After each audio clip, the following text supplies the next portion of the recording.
Hello everybody, Vigo Shadow here, and today is a good day because we have our second part of our The Summer in the Wild summon banner. Here she is, Ocean Commotion, Zeta. Now this unit is actually a blue healer unit, and I do like that little intro that she plays in the start, so that's looking pretty cool. Both of the summertime event characters are now out with Lost in the Summer Alpha. I've already done a video on her if you want to go ahead and check that out.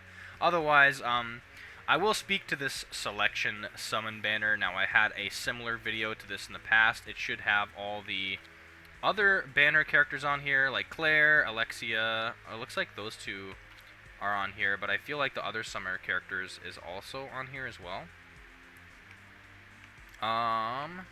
It's just these two, actually. There is two more summer characters that have released as well, which is like Beta and then what's the other one? Sid. Beta and Sid are also summer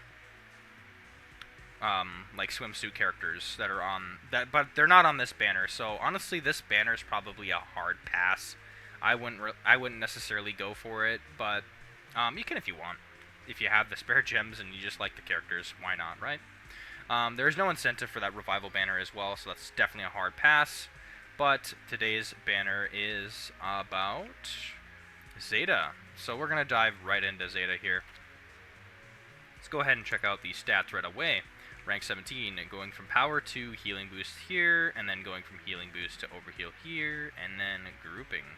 And we can go ahead and check out the image. The art is Zeta in a pool floaty in the ocean. Now, I'm not going to go into detail. I mean, I see that they did some detail in the water, but I'm not going to go into some other specific details as well. Not a bad art for sure. Let's go to skill.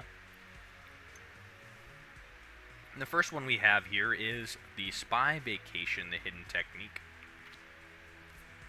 Now what we have is a standard heal to all allies for attack, and then further raises the damage inflicted by 30% for 30 seconds if it's blue elemental. Now right off the bat, that's actually very good to raise the damage inflicted by 30% if for all allies. That's awesome. That's something you definitely want to see. When this is awakened, it boosts up to 20% more, which is actually really good. So 50% damage inflicted you can go up to on that. That's very good right off the bat for the hidden technique. It's only a 2-in-1. I know there's some other healers that have like 3 or 4-in-1, but that's actually really good for just the 2-in-1 event character heal.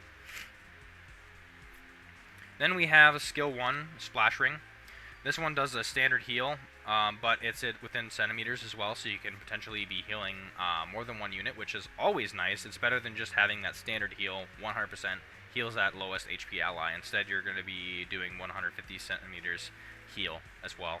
Then it's going to raise the damage inflicted again by 20% for 15 seconds. So if you compare, it's going to, if you do your hidden technique and then you do damage inflicted, and if you're healing that lowest HP ally, that's 50% damage inflicted right off the bat, or 70 if you have it awakened and stuff. And then that's for 15 seconds, and then SP boost rate is also in there. That's also very good, because then you could potentially be pulling off 2 hidden techniques with your units, so that is excellent to have on a healer for sure. Let's take a look at what this looks like awakened. SP boost rate doubles, which is very nice, and then 10% more on the damage inflicted, and 50% more on the health, which is very decent awakened for that skill for sure. Skill 2 looks like a poisoning move, which is going to be excellent because poison's really good. Lowers defense of all enemies within 150 centimeters of enemy with highest attack by 20% for 10 seconds. It also inflicts slow for 10 seconds as well, and then 10 times poison for 30 seconds. Now that is a, what is it, 1, 2, 3, 4-in-1 move? Oh, no, 3-in-1 move, but still, very, very good. You're lowering defense, which is going to cause your damage inflicted to be even better, but that's on the one. That's in little grouping 150 centimeters of that highest attack, that highest attacker, which is still good because it's not just on that one enemy. It can transfer to more enemies as well, which should prove itself to be very useful in PvP as well. And then slow as well. That's really good. I feel like this is going to be a very good move for a unit because it's going to specifically target out that highest hitter So if you have a bunch of units just boosting that one unit that has the highest attack, and then that unit absolutely slays other teams, for one, you're going to be lowering their defense to try to kill them quicker. For two, you're causing slow, and for three, you're hitting poison on them. And hopefully they don't slay you before all those stats go on them.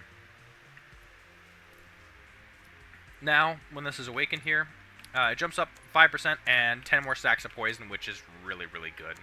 And then there's that 3% of skill users attack instead of the 1. So you got, like, I wouldn't say baby poison, but, like, you have 1% poison, and then you have 3% poison, which is going to be a hell of a lot more deadlier. So this is something you want to see on the roadmap as well. So, and then 5% more on the lowering defense. Well, you can't complain. That's actually a pretty decent one there. And so far, the awakenings on this has been pretty good. Special ability now, we'll go there. Each time a debuff is inflicted, which is going to be often for this character, so that's awesome. Which means you're probably going to be hitting the quota each and every time, most likely. Raises speed of all blue elemental allies by 10% for 60 seconds. Cooldown of 5 seconds, so that's going to be going over time. So you got like 20% for every 10 seconds if you're landing them correctly. I think if the math is mathing. So it goes 20 for 10, 40 for 20 seconds, 60 for 30 seconds, 80 for 40 seconds, and then 100 by 50 seconds if that works.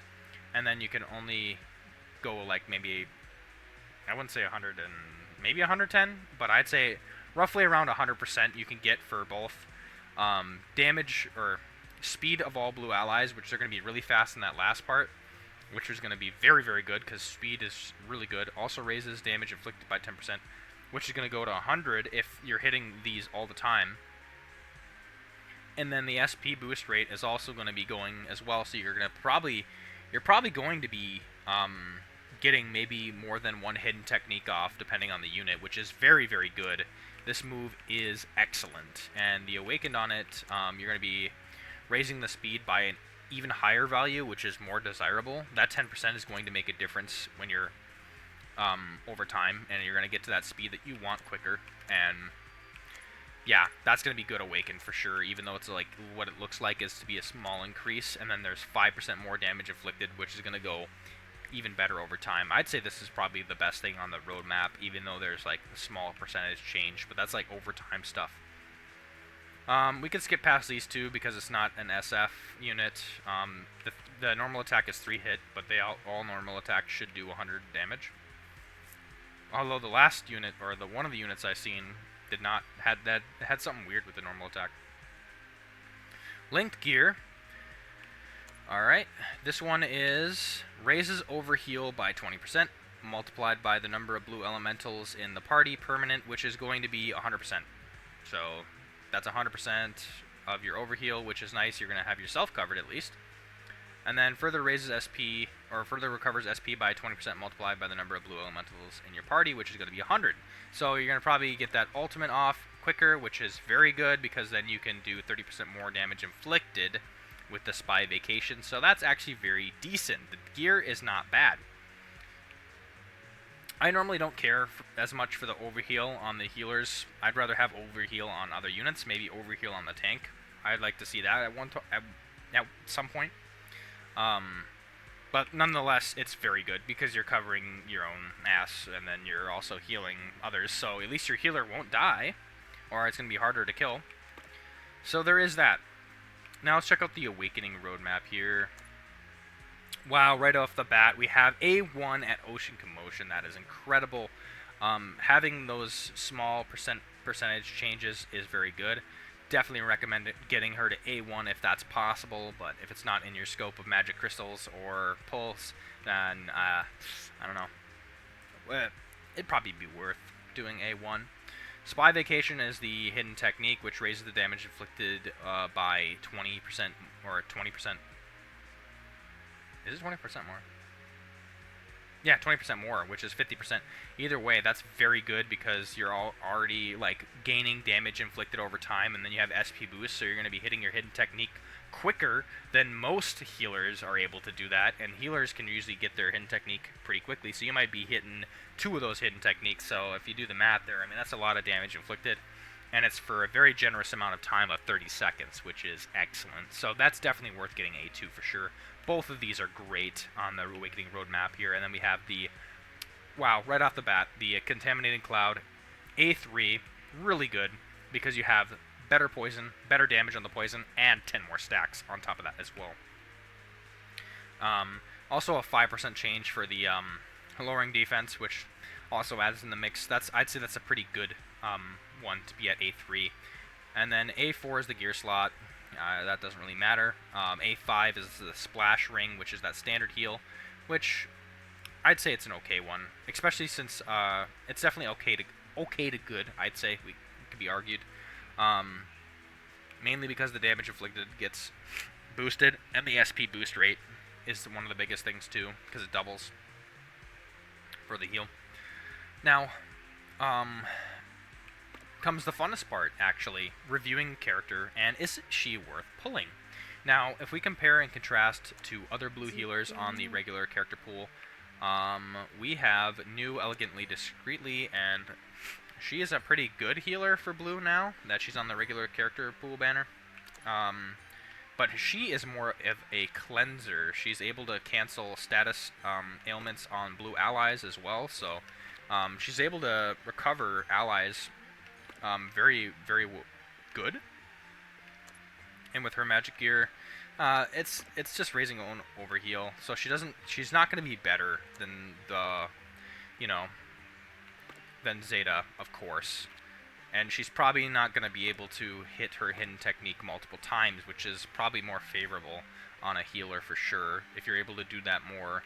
And then we have Bright World Beta, which is at the bottom of the chain for blue healers. It's just your standard healer that you get right off the beginning of the game, which is not that good unless you have the Magic SS Plus gear.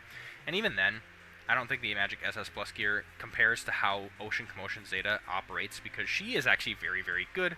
If you're causing poison, you're causing slow, you're debuffing the other team, you're raising the damage inflicted for your team, and you're healing your team consistently while giving them more damage inflicted, it's unbeatable. It's really unbeatable when it comes to, like, in the healer game. So she's probably, I'd say, probably very close to being one of the best healers for blue, with High School, Ida being a close, or probably above her. I did get a second opinion on this and kind of teeters in the community. She's probably a little what I've heard is she's slightly weaker than High School Ada. So if you already have High School Ada from that event, you could probably do a solid pass for this healer for sure. But if you're looking for a blue healer and you only have Bright World or New or something like that, and you want something better, this is definitely worth the pickup for sure. And if you like Zeta, that's even better. So for me, I'm going to have to pass. I want to save my gems, and maybe something on the next SF banner can prove to be useful. And then later down the line, I'll probably get a blue healer at some point. Alright, well, that's all I can do. Vigo, signing off.